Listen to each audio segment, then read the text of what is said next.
The deep space scanner beeped softly in the dimly lit control room. Dr. Blue's 4 eyes blinked rapidly as he studied the readings. The tall, thin alien leaned forward, his pale blue skin reflecting the soft glow of multiple screens. Another beep drew his attention to a small dot on the star map, a previously unregistered civilized world. "Most interesting," he muttered, adjusting the sensitivity of the scanners. The reading showed signs of civilization, but they were unlike anything he had seen before. The planet itself seemed hostile: wild temperature swings, powerful storms, and high gravity. Yet somehow, life existed there. The next day, Dr. Blue presented his findings to the Galactic Council. The Grand Chamber hummed with the whispered conversations of 200 representatives from across the known galaxy.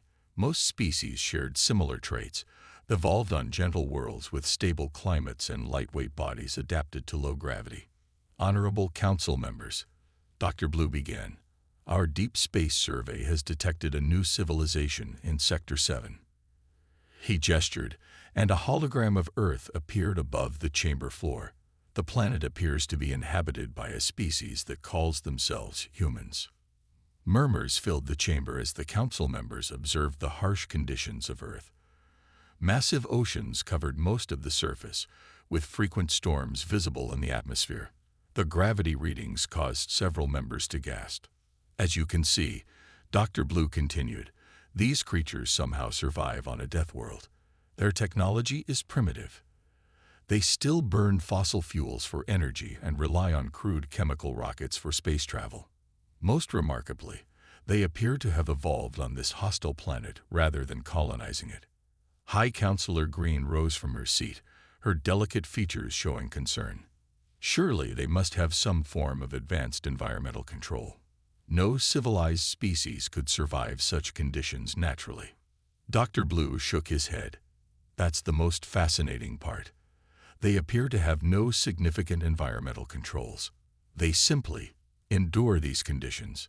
They even venture outside during storms and temperature extremes that would kill most of us instantly." The council chamber erupted in shocked discussions. The very idea seemed impossible to them. Their own species had evolved on worlds with perfect conditions, stable temperatures, low gravity, and gentle weather. Even minor variations required extensive protective technology. "Look at this," Dr. Blue said, displaying images of human cities. "They build massive structures using primitive materials like steel and concrete. Their vehicles run on explosions contained in metal boxes. They even willingly consume stimulants that would be lethal to us." The images showed humans going about their daily lives. Construction workers operating heavy machinery, athletes competing in sports, and soldiers training in harsh conditions. To the council members, it looked like scenes from a nightmare world. "I recommend we classify them as a primitive species," Dr. Blue concluded. "While they show remarkable endurance, their technological development is clearly stunted by their harsh environment. They waste enormous resources just surviving day to day." High Counselor Green nodded thoughtfully. "Agreed. We shall add them to our observation list, but they clearly need centuries more development before they could contribute anything to galactic civilization. Their obsession with durability over sophistication shows their primitive nature." As the council moved on to other matters, Dr. Blue gathered his data tablets. He felt a mixture of pity and fascination for these humans. How could any species advance while living in such terrible conditions? Their technology seemed almost deliberately crude, built to withstand abuse rather than achieve perfection. Little did he know that this primitive durability would soon become the galaxy's greatest asset. For now, Earth was classified as an interesting curiosity, a harsh world where a stubborn species refused to die despite nature's best efforts. The Council's decision was made: observe but do not contact. After all, what could such primitives offer to advanced civilization? The humans, completely unaware of this evaluation, continued their daily lives. They built their crude machines, drank their toxic coffee, and flourished in conditions that the galaxy's advanced species considered impossible. Their time would come, but not in the way anyone expected. 3 months after Earth's classification as a primitive world, alarms blared through the Galactic Council's central monitoring station. Dr. Blue rushed to his instruments, all 4 hands moving quickly across control panels. The readings made his pale skin turn almost white with fear. "This cannot be correct," he whispered, running the calculations again. But the numbers didn't lie. A massive asteroid cluster, bigger than anything in recorded history, was headed straight for the core worlds of the Galactic Council. The emergency meeting chamber filled quickly. Species from across the galaxy gathered, their fear evident in their hurried movements. High Counselor Green called the meeting to order, her voice steady despite the gravity of the situation. "The threat is unprecedented," she announced, displaying the asteroid cluster above the chamber. "Initial calculations show over 50 major bodies, each capable of destroying a planet. Our standard deflection systems cannot handle objects of this size." The Council's finest scientists presented their solutions. They had technology that could manipulate atmospheres, create energy shields, and bend gravity itself. But each proposal fell short. The asteroid cluster was too large, too dense, and moving too fast. Dr. Blue watched the latest simulation end in failure. The Council's advanced technology was built for perfect conditions. Their atmospheric manipulators were precise but delicate. Their energy shields were powerful, but couldn't handle sustained impact. Everything they had was too refined, too perfect, and too fragile for this crisis. "Perhaps," he said slowly, drawing surprised looks from his colleagues, "we are approaching this wrong. We keep trying to use perfect solutions for an imperfect problem." High Counselor Green turned to him. "Explain." Dr. Blue activated the display, showing Earth. 3 months ago, we dismissed these creatures as primitive because they build crude, strong things. They drill through solid rock. They work in terrible conditions. They handle problems by meeting force with force. Murmurs filled the chamber. Most were dismissive, but some showed interest. Dr. Blue continued, "Their mining techniques are basic. They literally break apart rock with explosions. But they do it every day, on a massive scale, and survive." "You cannot be serious," one council member shouted. "These primitives barely leave their own atmosphere. How could they help us?" Dr. Blue displayed images of human mining operations, construction sites, and space missions. "Look at how they work. Their machines are simple but nearly impossible to break. They don't try to control nature. They build things strong enough to survive it." The chamber grew quiet as the council members watched humans working in conditions that would kill most advanced species. They saw miners deep underground, astronauts repairing satellites in space, and construction workers in freezing conditions. High Counselor Green stood up. "Dr. Blue, are you suggesting we ask these humans for help? Beings who don't even have proper gravity control?" "Yes," he replied firmly. "The asteroid cluster will reach our worlds in 6 months. Our perfect technology is failing us. Maybe it's time to try something crude but effective." The debate raged for hours. Many council members couldn't accept the idea of asking primitives for help. But as simulation after simulation showed their advanced technology failing, resistance began to weaken. Finally, High Counselor Green made her decision. "We will send a delegation to Earth. If nothing else, we should study their methods before the asteroids arrive. Their primitive strength might be our last hope." As the council members filed out, Dr. Blue looked again at the images of Earth. He had called them primitive 3 months ago. Now he wondered if perhaps they had been primitive for thinking perfect technology was the only answer. Sometimes you needed to hit a problem with a hammer instead of a laser. The delegation would leave tomorrow. The galaxy's most advanced civilization was about to learn that sometimes being crude and strong was better than being perfect and fragile. The Deathworlders' time had come. The alien ship landed at sunrise on a military base in the middle of a desert. Dr. Blue stepped out and immediately staggered under Earth's heavy gravity. Even with his support suit, The weight felt crushing. Behind him, other council members moved carefully, their bodies straining against conditions they had never experienced. A group of humans waited nearby. Dr. Blue noticed none of them wore environmental suits despite the morning heat that was already making his cooling systems work harder. At their head stood Commander Stone, a tall human with gray hair and weathered skin. "Welcome to Earth," Commander Stone said, stepping forward to greet them. "Would you like to move this inside? It's going to be a hot day." The aliens gratefully followed him into a building.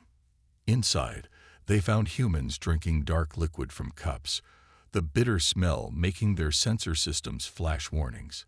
Dr. Blue watched in amazement as Commander Stone picked up one of these cups and drank the stimulant that would have killed any council species. "So," Commander Stone said, sitting down at a large table, "you need our help with some asteroids." High Counselor Green tried to sit comfortably in the human chair, her delicate frame almost lost in its sturdy construction. "Yes, we face a threat unlike anything in our recorded history. Our technology cannot handle it." "Show me," Stone said simply. The aliens projected their data onto the wall. As they explained the crisis, Stone's face remained calm. He asked questions about the asteroid's composition, their speed, and the time they had left. His practical questions made the council members exchange confused looks. They had expected the humans to be overwhelmed by their advanced technology. "All right," Stone said after the briefing. "Let's show you what we can do. Follow me." He led them to a massive hangar. Inside, huge machines stood ready, drilling equipment, heavy vehicles, and what the aliens recognized as primitive but powerful rockets.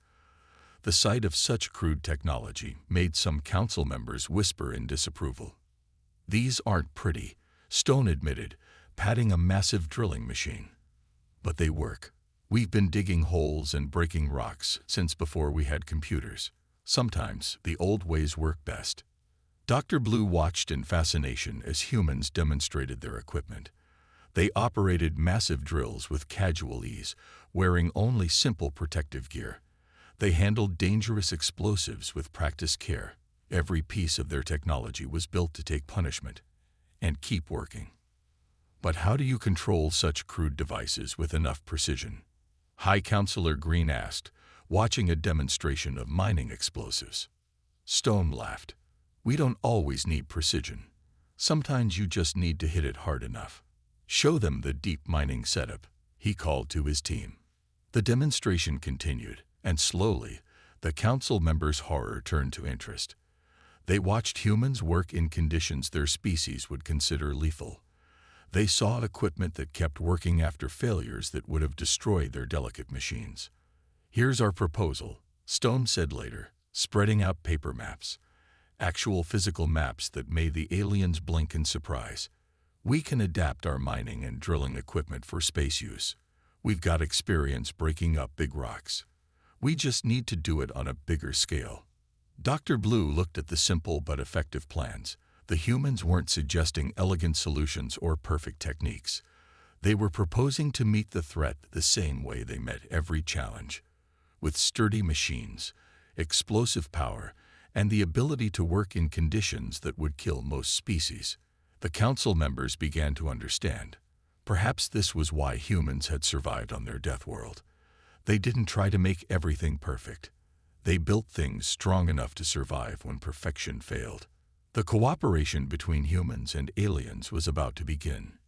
Neither side knew it yet, but this partnership would change the galaxy forever. 2 weeks passed since the first contact. The desert base had transformed into a hub of activity. Humans worked alongside aliens, teaching them things that the Council had never considered possible. Dr. Blue stood watching as a human crew demonstrated how to repair complex machinery using basic tools. "You see," the crew chief explained, hammering a bent panel back into shape. "Sometimes you don't need a molecular reconstructor.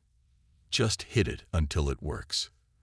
The aliens winced at each bang of the hammer, but sure enough, the panel straightened out and worked perfectly. Commander Stone walked through the facility, checking on different teams. He stopped at a testing area where humans were showing council engineers how to operate in extreme conditions. The aliens watched in shock as humans entered a chamber that simulated deep space conditions wearing what the council considered completely inadequate protection. "Your suits," High Counselor Green said, watching through a window. "They're so thin. How do they not fail?" "They're built to be tough, not perfect," Stone replied. "We assume things will go wrong and build them to survive failure. Better to have a thick, simple suit that keeps working when damaged than a perfect one that fails completely if something goes wrong." In another area, human miners were teaching alien technicians about explosives. The council members had never considered using controlled explosions for asteroid mining. Their methods all involved precise energy beams and gravity manipulation. But as they watched the demonstrations, they began to understand the advantage of raw power over perfect precision. Dr. Blue spent hours studying human engineering designs. Their solutions seemed backwards at first, using mechanical backup systems instead of energy fields, preferring solid metal over force shields, and building everything with repair in mind. But as he learned more, he began to see the wisdom in their approach. "Look at this," he said to High Counselor Green, showing her a human mining drill. "It has no quantum stabilizers or gravity compensators, but it can be fixed with simple tools, works in any environment, and keeps going even if half its systems fail." The humans also learned from the aliens, finding ways to combine their robust methods with advanced technology. Commander Stone worked closely with Dr. Blue, merging human practical experience with alien scientific knowledge. Together, they developed new techniques that neither species could have created alone. One day, during a test of their combined technology, something went wrong. An energy coupling failed, sending dangerous radiation across the test chamber. The aliens panicked, but they watched in amazement as human engineers calmly walked into the radioactive area wearing their primitive protection suits. Within an hour, they had fixed the problem using simple tools and spare parts. "That's impossible," one council member whispered. "The radiation levels in there would kill any of us instantly." "Radiation is just another day at work for us," Stone said with a shrug. "We've been dealing with dangerous conditions since we first split the atom. You learn to adapt." The aliens began to understand that human technology wasn't primitive, it was survivors' technology. Every tool, every technique, every solution was built with one goal: to keep working no matter what. In space, there would be no perfect conditions, no guaranteed safety. The humans had been preparing for this their entire history. As the day ended, Dr. Blue made notes in his report to the council. He wrote about human resilience, about their practical solutions, about their ability to work in conditions that should kill them. But most importantly, he wrote about their willingness to teach others how to survive. The asteroid cluster was still coming, but now they had hope. The Deathworlders were teaching the galaxy how to be strong, and the galaxy was finally ready to learn. The emergency alarms blared through the combined human-alien base. Commander Stone ran to the control room, where Dr. Blue stood staring at the main screen with all four eyes wide open. The asteroid cluster had changed course. It would arrive in days, not weeks as they had planned. "How did we miss this?" High Counselor Green asked, her voice shaking. The massive collection of space rocks had somehow picked up speed, affected by a gravity field they hadn't detected earlier. "Doesn't matter now," Stone said, already reaching for the communication panel. "We need to move. Now." His voice carried the calm of someone used to dealing with disasters. Within minutes, he had activated the emergency protocols that humans had insisted on creating. The aliens watched in amazement as the base transformed. Humans moved with practiced speed, their movements efficient and purposeful. There was no panic, no confusion, just the smooth operation of people who had trained for disaster all their lives. "Your gravity manipulation systems," Stone said to Dr. Blue, "they're not going to work in those conditions, are they?" Dr. Blue shook his head. "The gravitational forces are too chaotic. Our precision instruments cannot function properly in such conditions." The alien scientist looked defeated, but Stone smiled. "Good thing we brought the heavy equipment then." He pointed to the massive modified mining ships the humans had been preparing. No fancy gravity beams, just solid metal, powerful drills, and lots of explosives. Sometimes the simple way is the only way that works. The first reports from the outer sensor stations were bad. The Council's advanced early warning systems were failing under the intense gravitational forces, but the basic radar systems the humans had installed kept working, sending rough but useful data about the incoming threat. In orbit, the Council's beautiful ships with their perfect energy shields started having system failures.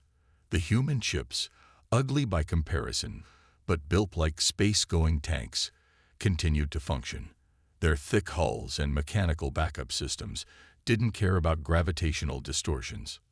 "We're launching now," Stone announced. The human crews moved to their ships, wearing their simple but reliable spacesuits.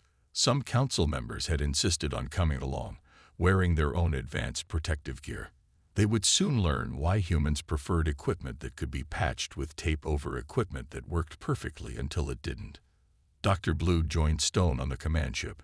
The alien scientist had modified his environmental suit to be more like the human designs, less perfect, but more likely to keep working when damaged. He watched as Stone coordinated the response fleet. The first wave of asteroids hit the outer defense line.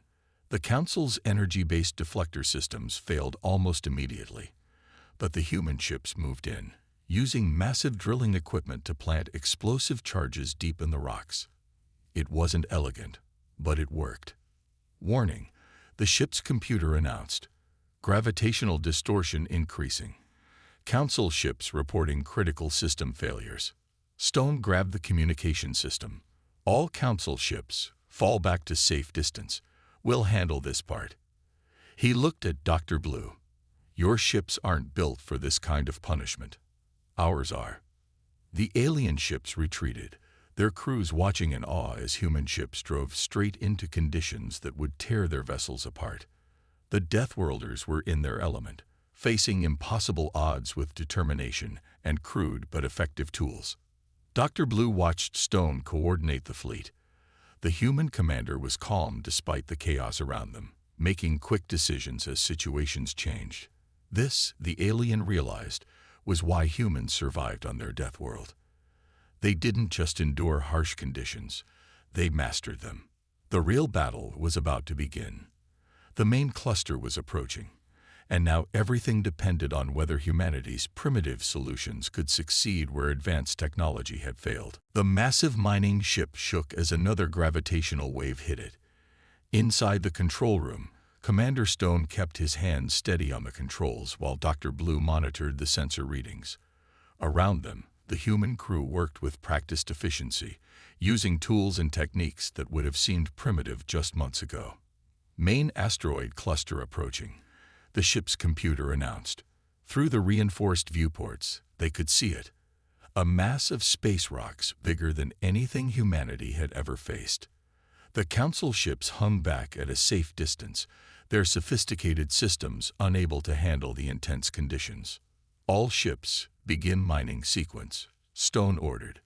The human fleet moved forward, their heavily armored ships pushing through gravitational forces that would have torn the alien vessels apart.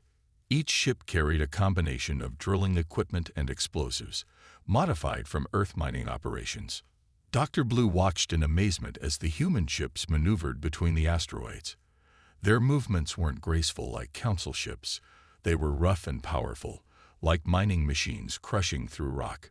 When systems failed, humans fixed them with simple tools and spare parts. When communications were disrupted by the gravity fields, they used basic radio signals that kept working when advanced quantum communications failed. "First charge placed," reported one of the mining ships. Stone nodded, watching as more ships moved into position. The plan was simple: plant explosive charges deep inside the largest asteroids, then detonate them in a sequence that would break up the cluster into manageable pieces. Suddenly, a massive gravitational spike hit the fleet. Several backup systems failed at once. The Council observers gasped as they watched the human ships being tossed around like toys. But instead of retreating, the human crews adapted. "Switch to manual controls," Stone ordered calmly. "Just like working in a deep mine during an earthquake. We've trained for this." The crews disconnected their computer guidance systems and flew their ships by hand, using basic instruments and visual cues. Dr. Blue couldn't believe what he was seeing. The humans were flying massive mining ships through space manually, working in conditions that the Council's best computers couldn't handle. They were doing the impossible, and they were doing it with technology that the Council had dismissed as primitive. "Warning," the computer announced. "Hull stress exceeding safety limits." Stone ignored the warning. The ship's hull groaned under the pressure, but it held. Human engineers had built it to survive far worse conditions than it was rated for. Hour after hour, the human fleet worked. They drilled into asteroids while being battered by gravity waves. They placed charges while their ships were being stretched and compressed by forces that should have killed them. When equipment broke, they fixed it. When plans failed, they made new ones. "Final charges placed," reported the last mining ship. Stone looked at the tactical display, checking the placement of each explosive. It wasn't a perfect pattern like the Council would have designed. It was rough, practical, and exactly what they needed. "All ships, clear the blast zone," Stone ordered. The human fleet pulled back, their engines straining against the gravitational forces. From the safe zone, the Council ships watched, their crews unable to believe what they were seeing. "Detonation sequence starting," Stone announced. One by one, the charges began to explode. The blasts weren't elegant or precise. They were powerful, violent, and effective. The asteroid cluster began to break apart, splitting into smaller pieces that could be dealt with by conventional methods. Dr. Blue stared at his sensor readings in shock. The humans had done it. They had succeeded using methods that the Council had thought obsolete. Their crude tools, simple solutions, and stubborn determination had accomplished what advanced technology could not. But the job wasn't finished yet. The cluster was breaking up, but the fragments were still dangerous. The real test of human endurance was about to begin. 1 month after the battle with the asteroid cluster, the Galactic Council gathered for a special session. The Grand Chamber looked different now. The delicate decorative panels had been replaced with stronger materials, and the environmental systems had backup controls installed. The Council was learning from humanity's example. Commander Stone stood before them, his simple uniform a stark contrast to the elaborate robes of the Council members. Dr. Blue stood beside him, no longer wearing his original environmental suit, but instead using a modified human design. The alien scientist had learned to value function over form. "The threat has been eliminated," Stone reported. "The remaining asteroid fragments have been reduced to sizes that normal defense systems can handle. All core worlds are safe." His simple statement brought relief to the gathered aliens, who had feared their worlds would be destroyed.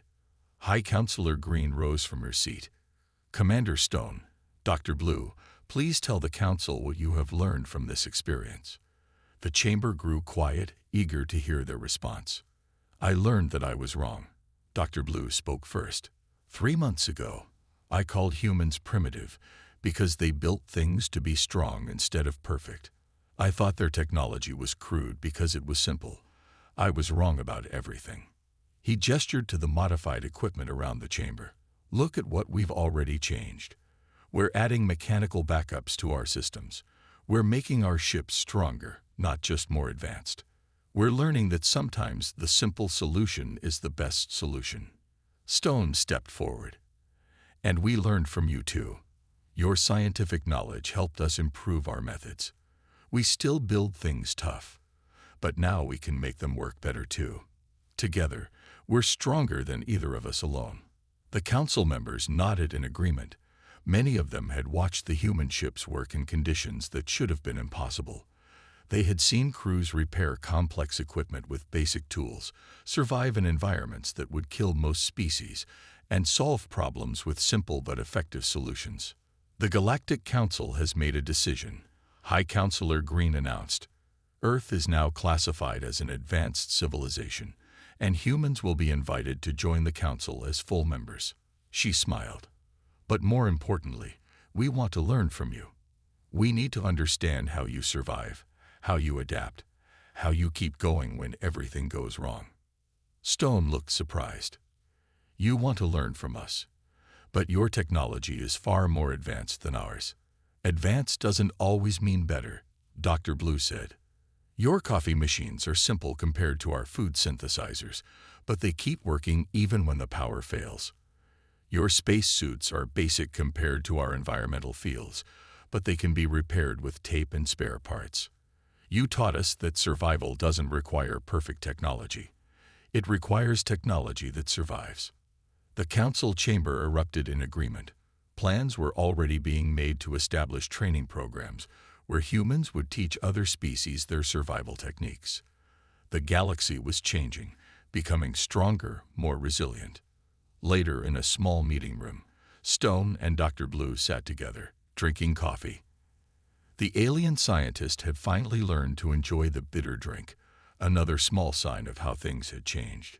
You know, Dr. Blue said, we spent thousands of years trying to make perfect technology. We never realized that the ability to survive imperfection was more important. Stone smiled. That's what living on a death world teaches you. Nothing is ever perfect, but you can always be strong enough to survive. Outside the window, human ships and alien vessels work together, their different designs complementing each other. The galaxy had learned the true power of Deathworlders, not just their strength or resilience, but their ability to teach others how to be strong too. The age of perfect but fragile technology was over. The age of survival had begun.